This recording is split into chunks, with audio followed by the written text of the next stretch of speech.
Ei, galerinha! E aí, você já ouviu falar sobre o budismo? Ficou interessado? Então fica comigo que nós vamos aprender um pouquinho mais sobre esse assunto. Primeiro, para falar do budismo, nós temos que falar sobre o Buda. O nome dele era Siddhartha Gautama. Depois de viver 29 anos no palácio do seu pai, o Siddhartha Gautama conseguiu sair e conhecer de perto o sofrimento do povo. Daí, o jovem decidiu abandonar a vida de príncipe e começou a estudar religião com vários sábios. Mas isso não o contentou, porque ele queria saber sempre mais e testar os seus limites.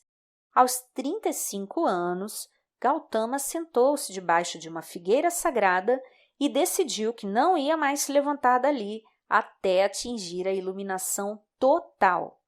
Depois de alguns dias meditando, ele finalmente conseguiu, e isso atraiu alguns seguidores e fez com que ele virasse o líder espiritual do grupo. O Gautama passou a ser reconhecido como Buda e a religião passou a ser conhecida como budismo. As bases do budismo são as tradições, as crenças e as práticas que vêm dos ensinamentos do Buda. São chamados de Dharma. Depois de meditar um bocado, o Buda concluiu que o sofrimento era causado pelos desejos que atormentavam a mente dos homens, como a corrupção, o ódio e a ilusão. O budismo prega que é possível sim acabar com o sofrimento, atingir o nirvana, que é um estado total de paz e plenitude, e escapar do que é conhecido como o ciclo do sofrimento e reencarnação. Segundo a fé budista, nós vivemos sucessivas vidas através de várias reencarnações, tornando a nossa existência mais dinâmica e em constante aprimoramento. Não existe a alma eterna e imutável, e nem a independência do resto do universo. O karma para o budismo é a lei de que, para cada ação, existe uma força equivalente no sentido contrário. Se a pessoa praticar um ato mau, ela será castigada com a mesma intensidade. E se ela causar o bem, ela será recompensada na mesma medida.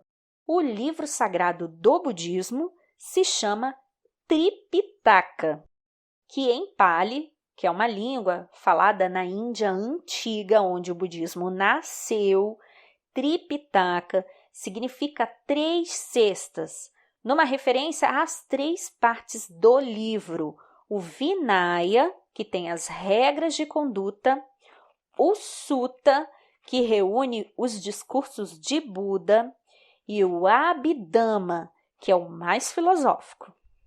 Por mais de 40 anos, Buda percorreu a Índia ao lado dos seus discípulos, disseminando as suas doutrinas, e ao longo da sua vida, os 84.000 ensinamentos de Buda foram transformados em sutras, que são espécies de regras para a vida cotidiana.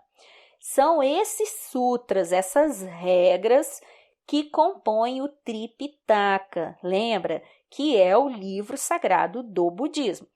Esse livro foi escrito aproximadamente entre 500 a.C. e o início da nossa era cristã. Quem foi que escreveu esse livro? Os discípulos de Buda. E o budismo, gente, é a 4ª maior religião do mundo. Ela só fica para trás do hinduísmo, do islamismo e do cristianismo. E no Brasil, será que tem budismo? Tem sim. E o budismo chegou no Brasil de forma clandestina, há mais de 100 anos atrás, com os primeiros imigrantes japoneses que chegaram no Porto de Santos, em São Paulo. Naquela época, havia um movimento contrário à vinda de religiosos não cristãos para o Brasil. Muitos monges entraram no país travestidos de agricultores, ou seja, disfarçados, praticado de maneira improvisada até a Segunda Guerra Mundial. O budismo passou a se institucionalizar a partir dos anos 50, com a invasão de templos de tradição tibetana e a propagação da corrente Zen. Foi a vez dos artistas e intelectuais nos anos 70 e 80, principalmente, abraçarem a religião. Aí o budismo ficou totalmente pop no Brasil. Segundo os dados do último censo brasileiro, que foi realizado em 2010, há atualmente no Brasil exatamente 243.966 praticantes do budismo. Mas o que tem chamado muito a atenção dos estudiosos é que o budismo, que chegou no Brasil como forma de preservação da cultura japonesa, está minguando justamente entre esses próprios japoneses. A religião ela está enfraquecendo dentro da comunidade, principalmente por causa da morte das pessoas mais idosas que eram adeptas a ela. Uma das principais representantes do Zen budismo no Brasil é uma brasileira. O nome dela é Cláudia Dias Batista de Souza e ela é mais conhecida como Monja Koen. Também é a primaz fundadora da comunidade Zen budista que foi criada em 2001 com sede em Pacaembu, em São Paulo. Ela se tornou a primeira mulher e a primeira monja de ascendência não japonesa a assumir a presidência da Federação das Seitas Budistas do Brasil por um ano.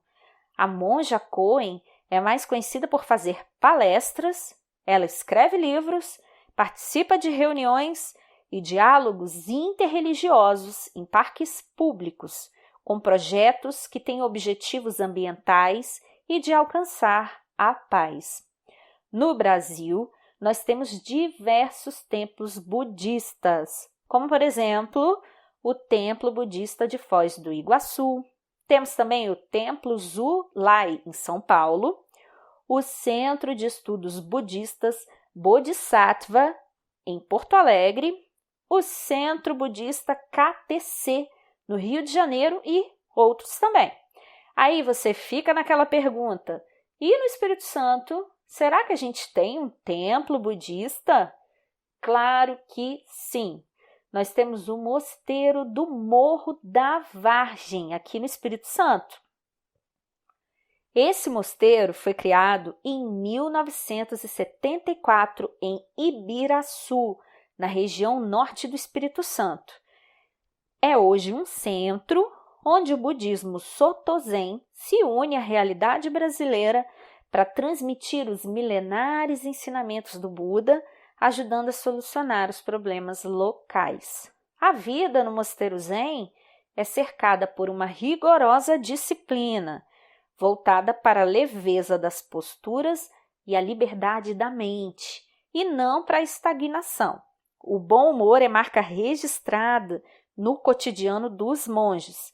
Brincadeiras, respostas inesperadas e vivacidade nos mínimos gestos são tradições no Zen budismo. Longe de mitificar ou alimentar o temor a deuses poderosos e severos, o Zen trata o Buda sem dogmatismos. Frequentemente, os ensinamentos são transmitidos com histórias engraçadas e às vezes até desconcertantes. Além da programação dos retiros, lá no Mosteiro Zen, nós temos atividades diversas para variados grupos, como os de terceira idade e escolares, além de vivências onde qualquer pessoa que esteja interessada pode participar da rotina e das práticas diárias do mosteiro, incluindo refeições ovo-lacto-vegetarianas, né? Vocês lembram, o budismo, né? Os budistas não comem carne. E você, gostaria de conhecer o Mosteiro Zen do Espírito Santo? Eu vou deixar aqui na descrição do vídeo o link do site oficial do mosteiro para que você possa fazer uma visita virtual ou, quem sabe, um dia se anime a fazer uma visita pessoal.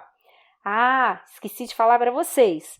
Uma estátua gigante de Buda está sendo construída no Mosteiro Zen Budista em Ibiraçu. A construção vai ter 33 metros de altura, que é o equivalente a um prédio de 10 andares. E ela vai pesar 350 toneladas. E a previsão é que ela fique pronta ainda agora em 2020. E aí, me conta o que você achou desse assunto aqui nos comentários. Se você gostou, dá um like no vídeo, porque isso ajuda na divulgação do nosso canal. Se você ficou com alguma dúvida, deixa aqui nos comentários ou manda um e-mail para a gente que nós vamos responder. E se você ainda não se inscreveu no canal, inscreva-se, habilite as notificações para receber todas as nossas atualizações. Beleza, galerinha? Espero que vocês tenham gostado do vídeo. Tchau, tchau e a gente se vê!